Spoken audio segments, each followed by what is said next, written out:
Okay, people, I'm gonna be real with you. It's been entirely too long since we've made a YouTube video. I know that. I don't know how many people watch these, but whoever was keeping up is probably disappointed because we haven't made one in a while. But we're back. We're gonna make some YouTube videos.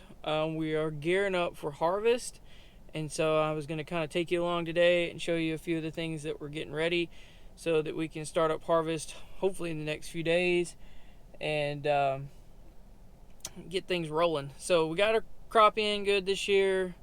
It was a hot, dry summer, so we had some issues with irrigation. But other than that, the summer was pretty smooth. Our first stuff that we planted is ready now, or we think it's about ready. And so the past week or so, we've just been working to get equipment ready, grain carts, combines. We got new combines this year on a lease deal. And so I'm putting radios in them and numbering them and all that sort of stuff. And then we had some worn out parts on the grain carts that we've gone through and fixed, stuff like that. Just trying to get all the equipment in good shape so maybe we won't have any major issues when we start cutting. So that's what's going on. I'm going to hop in this combine and put a radio in it. This is the last one I have to do. I think everything else will be kind of done. And then I need to go down to the shop and clean out both of the grain cart tractors that we'll be using and kind of get those squared away. I got to get the cameras hooked up, all that sort of stuff. There's still plenty to do, but we're getting down to the wire now, and I believe the plan might be to try to cut a little sample out of this field behind the bins maybe later this afternoon, just to kind of see where the moisture is, check the quality, all that kind of stuff, and just get an idea of what we're dealing with. So that's what's going on. I'm glad you're back. I'm sorry we were gone for so long, but let's get going and pretend like we never stopped.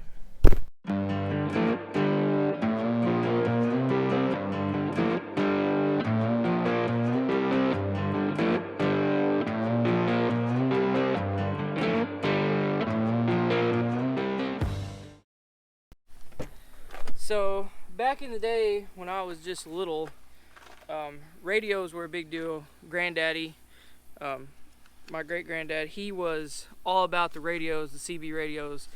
I believe there was one in every trailer truck, there was one in every tractor, every combine, everybody's truck. It was the communication. Of course, they didn't have cell phones, at least for most of that time, so it kind of made sense. They had a tower at the shop that would transmit the signal for longer distances so they could talk. And I think Granddaddy kind of always drove around and yelled at people on the radio and talked all the time on the radio, and so most everybody on the farm got tired of them for a while.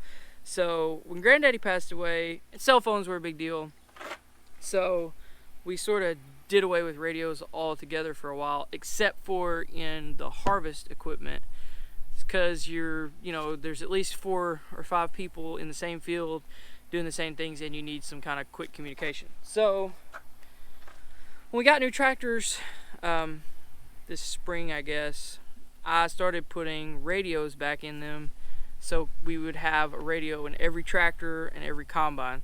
We don't need them in trucks anymore. That's not really a big deal. You're in and out of trailer trucks all the time, so that's not a big deal. You don't really need them in your pickup because you have your phone.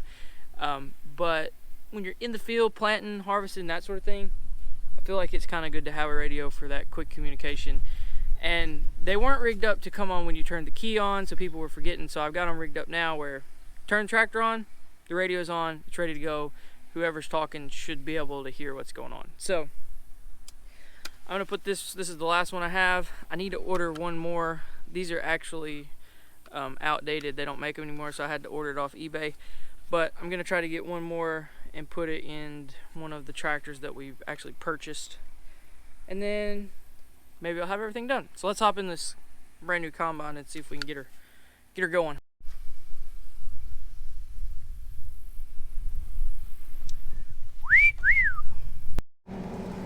Okay, so I may be a little crooked, see that? But I actually found a place where the magnet would stick on this combine, so don't judge. So back in the day, or ever since I can remember, we've had old radios laying around the shop because somebody would buy a frequency or whatever, and then they would have to switch radios and switch brands and all this stuff. So we've had all these wiring harnesses laying around, and I've just been kind of Frankensteining stuff together forever. But maybe one of these days we'll upgrade. But for now, it's working. I've gotten a little better at it, trying to keep things neat and clean and getting the right stuff. But anyway, what I learned is that this little thing right here pops in the back of these radios right here, and that little wire that goes into one pin in the back of this thing will actually tell the radio to come on when you hit the key. So I've got those all wired in now. So now when you turn it on, your radio comes on. There's no worries there. Everything's just kind of always ready to go. So I'm going to try to mount it back here behind the thing. I don't know if you can see where I'm going to mount it. Yeah, I'm going to mount it right back here on this flat part. And then I'm going to run them a gear keeper where they can just pull the mic out right there and talk on the radio. I'm going to do a time lapse and see if it works. Let's try it.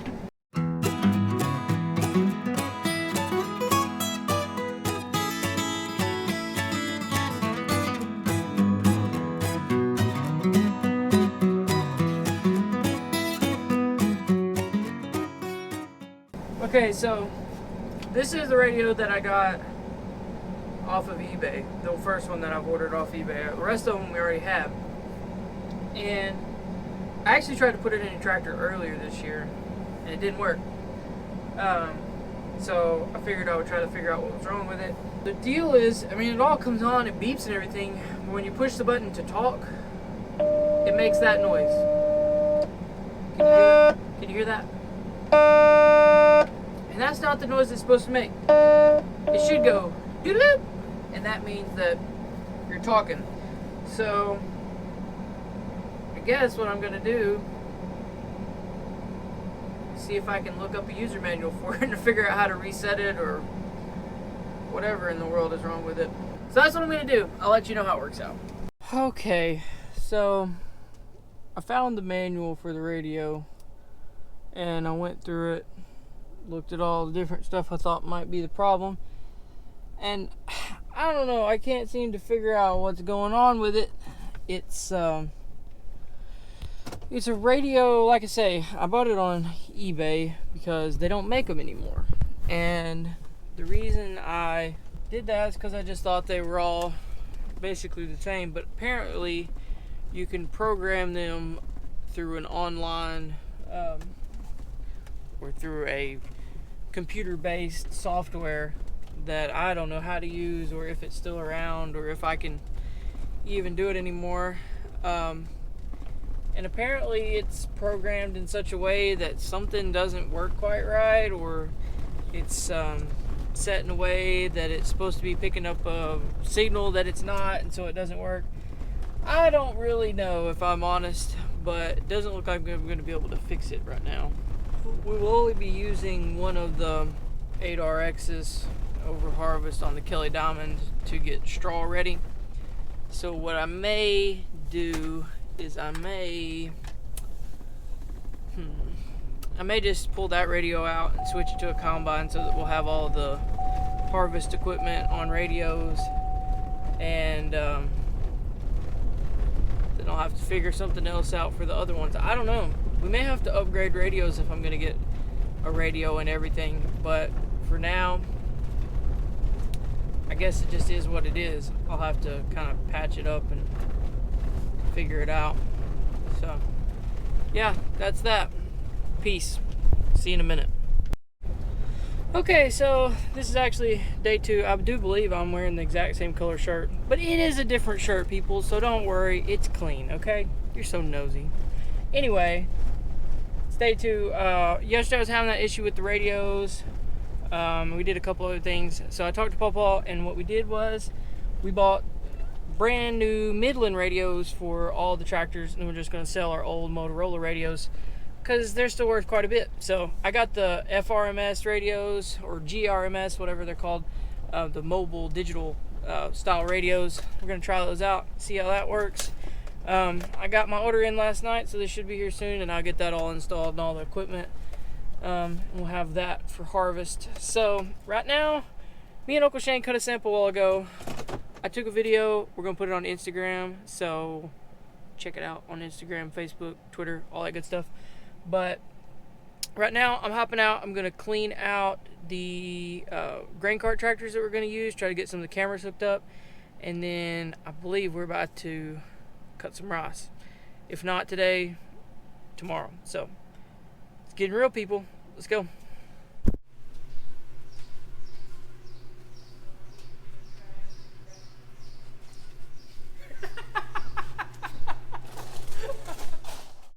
Okay, so Uncle Shane took that sample to town, and it was 22%, like 22.5% moisture. So we're not gonna be cutting rice today, people, but we will real soon. So I'm gonna go ahead and get these tractors ready, try to get everything hooked up and everything squared away, because if I don't do it now, it's gonna be on top of us before we know it. So I really think we'll get going pretty soon, but gotta do what you gotta do first, right? Okay, we got them cleaned up. Headed back down to the bins with this tractor. I don't know if you can see it. Enrique is bringing down here. We're going to hook it up to the other grain cart and hopefully get everything going, fixed up. And I'm eating a popsicle, and it's really good.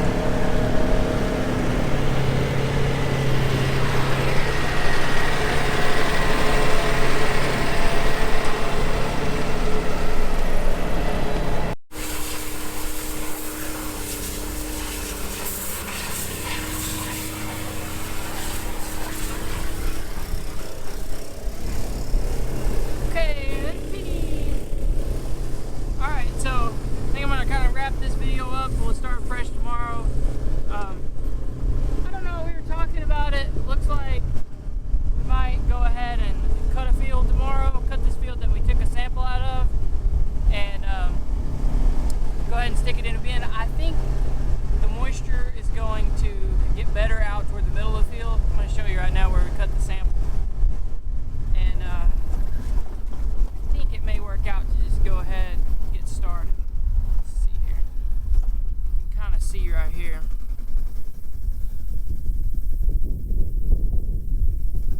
See how it's green right here? That probably didn't affect it too much, but when you get it on out there, there's like a green strip along this edge, and then it kind of dies off toward the center. And I'm gonna say that that's probably a lot drier out there, and probably dry enough to go ahead and get started and you know, kind of get everything lined up. These are new combines, so we need to kind of get the paint shined off of everything inside so that we can calibrate. We can get our yield monitors calibrated.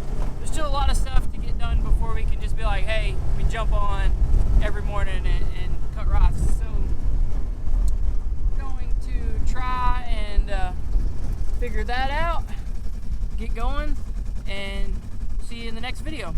Peace.